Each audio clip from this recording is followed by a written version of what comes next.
April 15 marks the one-year anniversary of the Boston Marathon bombings.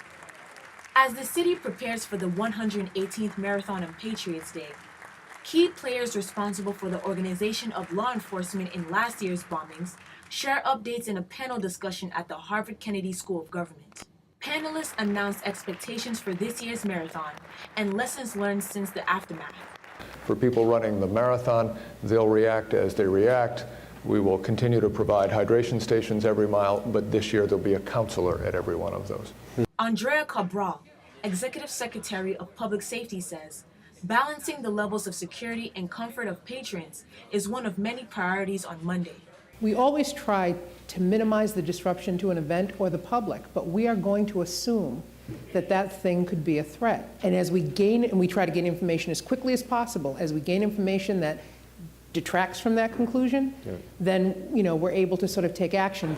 In agreement, the panel notes that the structure and preparation of law enforcement was key in the aftermath. An enormous amount of importance to having people there that can handle the problem, and to have them structured in the right way, to make sure that there's a command structure in place. The cooperation between agencies in last year's attack is what the panel says will help in the case of any recurring threats. And even though we don't know and we can't predict what the next big event is and where it's going to go, we have a lot of confidence, we have a lot of resilience in each other and ourselves that we can be able to work through these issues and respond.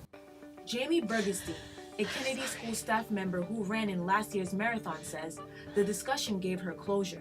It's just great to sort of see them talking and how they learned and how they know that things didn't go completely perfectly, but how they're learning to perfect it and thinking about the future. About 40 military and law enforcement will be honored by the Harvard University Institute of Politics for their dedication to public service. For Emerson College, this is Laura Onyena.